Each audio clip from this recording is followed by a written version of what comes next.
नमस्ते प्यारे साथियों, मेरे इस यूट्यूब लक्ष्मी भक्ति सागर चैनल में आपका साहित्य से अभिनंदन है।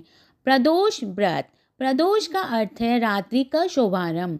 इस व्रत के पूजन का विधान इसी समय होता है, इसलिए इसे प्रदोष व्रत कहते हैं।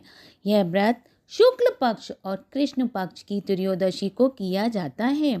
इसका उद्देश्य संतान की कामना है। इस व्रत को स्त्री पुरुष दोनों ही कर सकते हैं। इस व्रत के उपास्य देव भगवान शंकर हैं। सायंकाल को व्रत करने वाले को शिव शंकर की पूजा करके अल्प आहार करना चाहिए। कृष्ण पक्ष का शनि प्रदोष विषयी पुण्यदायी होता है। शंकर जी का दिन सोमवार है। इस दिन पड़ने वाला प्रदोष सौम्य प्रदोष कहलाता है। प्रदोष व्रत के लिए श्रवण के प्रत्येक सोमवार का विशेष महत्व है। प्रदोष व्रत कथा। पूर्व काल में एक ब्राह्मणी अपने मृत पति की मृत्यु होने के पश्चात निराधार होकर भिक्षा मांगने लग गई।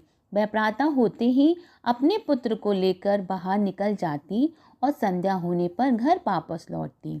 एक समय उसको विदर्भ देश का राजकुमार मिला, जिसके पिता को शत्रुओं ने मारकर राज्य से बाहर निकाल दिया था। इस कारण वह मारा मारा फिरता था। ब्राह्मणी उसे अपने साथ घर ले गई और उसका लालन पोषण करने लगी। एक दिन उन दोनों बालकों ने वन में खेलते खेलते गंधर्व कन्याओं को देखा। ब्राह्मण का बालक तो अपने घर आ गया, परंतु राजकुमार साथ नहीं आया, क्योंकि वह अंशुमति नामक गंधर्व कन्या से बातें करने लगा। दूसरे दिन वह फिर अपने घर से आया।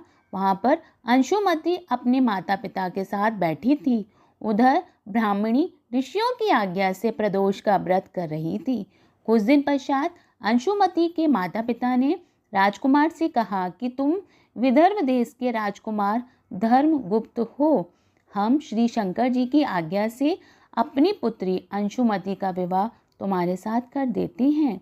फिर राजकुमार का विवाह अंशुमति के साथ हो गया। बाद में राजकुमार ने गंधर्व राज की सेना की सहायता से विदर्भ देश पर अधिकार कर लिया और ब्राह्मण के पुत्र को अपना मंत्री बना लिया।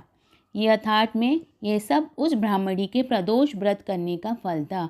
बस उसी समय से यह प्रदोष व्रत संसार में प्रतिष्ठित हुआ।